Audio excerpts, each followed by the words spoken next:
DB lottery 2027 सम्बन्धित नयाँ news नयाँ अपडेटहरू आएको छ, जसमा चाहिँ अब डिबी लटरी कहिलेदेखि खुल्दैछ, खुल्नुमा किन ढिलो भयो र त्यसै गरी अब खुलेपछि यसको असर पर्छ कि पर्दैन लगायतका सम्पूर्ण कुराहरूको बारेमा चाहिँ यो न्युजमा यो अपडेटमा चाहिँ म तपाईहरुलाई खुलाएर बताउने छु।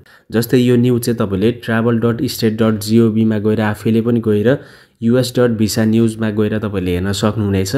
सो मैले यहीबाट चाहिँ तपाईहरुलाई न्युज कस्तो छ भनेर जानकारी दिनेछु। तपाईहरुले यदि हेर्न चाहनुहुन्छ भने गएर हेर्नु होला।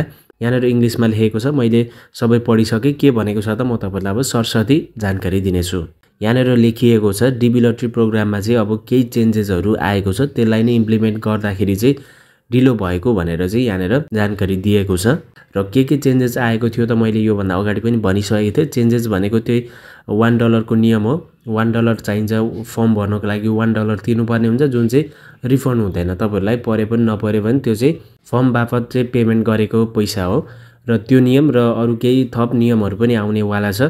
र हरेक वर्ष डिबी लटरी खुल्दाखेरि अक्टोबरको पहिलो हप्तामा खुल्ने गरेको थियो भने अहिले चाहिँ नोभेम्बर पनि लागिसकेको छ। यहाँनिर न्युजमा पनि भनिएको छ अब छिटै नै जति सक्दो चाँडो छिटै हामी खुलाउँदैछौँ, खुल्दैछ डिबी लटरीको 2027 को नयाँ फर्म भनेर चाहिँ यहाँनिर जानकारी दिएको छ। र साथै डिबी 2027 को छनौट परिणाम इन्ट्री स्ट्याटस चेक मार्फत कहिले उपलब्ध हुनेछ भन्ने कुराको बारेमा पनि अब छिटै नै जानकारी आउने वाला छ। र साथै डिबी 2027 को फर्म खुल्नमा ढिलो भएको यसको असर चाहिँ पछि भिजा प्रोसेसहरु जसको डिबी पर्छ उहाँहरुको भिजा प्रोसेसमा चाहिँ चेन्जेस आउँछ आउँदैन भन्ने कुरामा पनि यसमा उल्लेख गरिएको छ।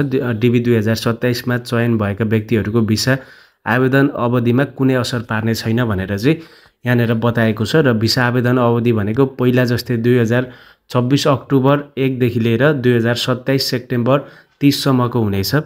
जसको डिबी पर्छ उहाँहरुको भिजा आवेदन अवधि भनेको यतिको हुनेछ। ओके, अहिलेलाई चाहिँ यति नै जानकारी आएको छ, यति नै अपडेटहरु रहेको छ। यस बारेमा फेरि थप अपडेट थप न्युजहरु केही आयो भने म तपाईहरुलाई फेरि जानकारी दिनेछु। र डिबी फर्महरु कसरी भर्ने सबै कुराहरु सिकाउने छु। त्यसैले हामीलाई सब्स्क्राइब गरेर हामीसँग जोडिन सक्नुहुनेछ नयाँ भिडियो सबैभन्दा पहिला हेर्नको लागि।